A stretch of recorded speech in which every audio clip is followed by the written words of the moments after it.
Hello chers élèves, voyons maintenant comment représenter graphiquement une fonction linéaire.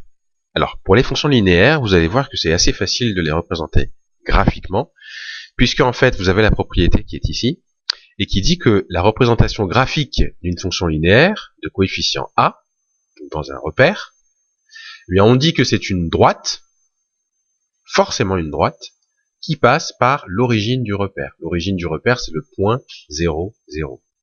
Donc à chaque fois que vous aurez une fonction linéaire à construire, vous savez que c'est forcément une droite, et qu'en plus cette droite, elle doit passer par le point 0, 0, l'origine du repère.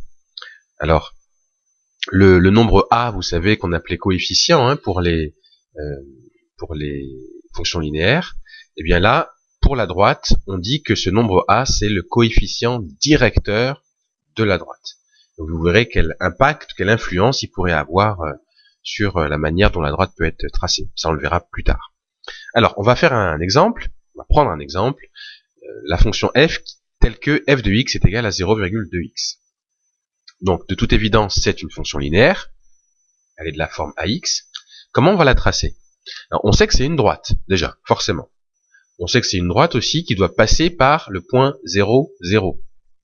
Alors, comment on fait pour tracer une droite? Alors en fait, pour tracer une droite, on n'a pas besoin d'avoir une multitude de points. Pour tracer une droite, il nous faut juste 2 points.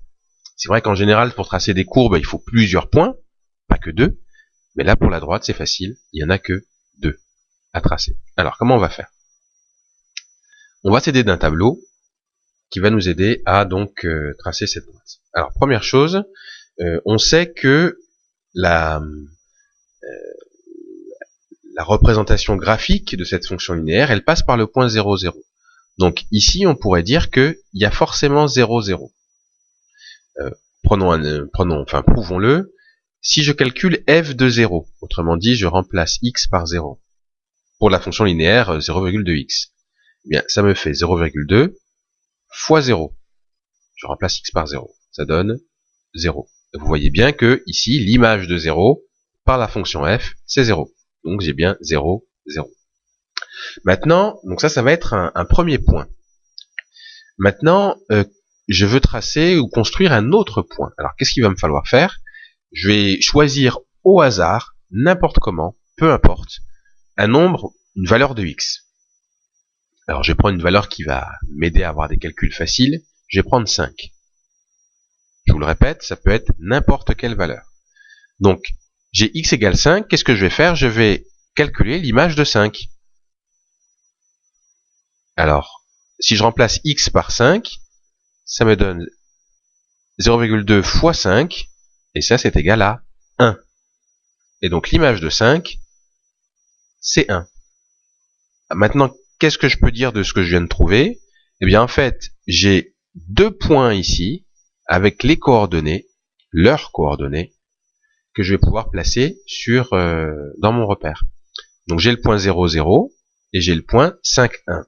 Alors rappelez-vous simplement que sur un repère, l'abscisse ou l'axe des abscisses, c'est les x. Et puis l'axe des ordonnées, c'est les f de x. D'ailleurs, vous le voyez bien marqué ici et là. Donc le point 0, 0, pour le construire, c'est pas compliqué, c'est l'origine du repère, donc il est ici. Voilà. Maintenant, j'ai placé le point 5, 1. Alors 5, c'est au niveau des abscisses, donc je regarde ici.